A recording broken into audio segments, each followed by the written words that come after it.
ہل پارک کی زمین کے ایم سی کی ملکیت ہے اور رہے گی۔ ہل پارک کی 1 انچ زمین بھی کسی کو الاٹ نہیں کی۔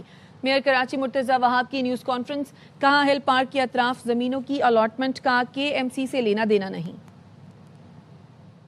بات کرنے کے لیے پوری پارٹی پھر کھڑی ہوئی کہیں نہ کہیں پھر دل پہ تسکین ہوتی ہے کہ کام صحیح کر رہا ہوں۔ ہل پارک کی پراپرٹی تھی، کے ایم سی کی پراپرٹی ہے، کے ایم سی کی پراپرٹی رہے گی۔ ہل پارک کی زمین پر کے ایم سی نے 1 انچ زمین کسی کو آکشن یا الاٹ کی ہے نہ کرے گی۔ مختلف سوسائٹیز کی زمین ہے یہاں پر، ان زمینوں کی جو الاٹمنٹ ہے یا ملکیت کا کے ایم سی سے کوئی لینا دینا نہیں ہے۔ امبر علی بھائی صاحبان شہری کی، انہوں نے مجھے کمپلین کی تھی، میں نے اپنی ٹیم بھیجی، جو کام وہاں پر ہو رہا تھا اس کو رکوا دیا گیا۔ زمین کی پیمائش کرائیں، اگر یہ کام ہل پارک کے ایریا میں ہو رہا ہے تو توڑوا دیا جائے، اور اگر نہیں ہو رہا سوسائٹی کا معاملہ ہے تو سوسائٹی کا کام ہے، سوسائٹی جانے، ہمارا اس سے کوئی لینا دینا نہیں ہے۔ اگر یہ زمین پی سی ایچ ایس کی ہے اور جو بندہ وہاں کنسٹرکشن کر رہا ہے وہ پی سی ایچ ایس کے اوپر کر رہا ہے، پی سی ایچ ایس کے وکیلوں میں ایک وکیل سیف الدین ایڈوکیٹ صاحب بھی ہیں جماعت اسلامی کے۔ بچے نے پریس کانفرنس کی تھی، اس نے ایک اور الزام لگایا تھا باغ ابن قاسم مرتضی وہاب نے الاٹ کر دیا، جس کو آج وسیم اختر صاحب نے بھی ذکر کیا ہے۔ اگر باغ ابن قاسم کسی کو الاٹ کیا گیا ہے تو پکڑ لیں مجھے۔ سب سے بڑے انگلش ڈیلی کے میٹروپولیٹن کے فرنٹ پیج پہ وہ خبر چھپی، بلدیہ عظمیٰ کراچی نے زمین یہ ریزرو کی ہے پبلک میوزیم کے لیے۔ تو اگر مرتضی وہاب کو کوئی زمین بیچنی ہوتی، اخبارات کہ فرنٹ پیج پہ ان کی خبر آ رہی ہوتی، وہ جو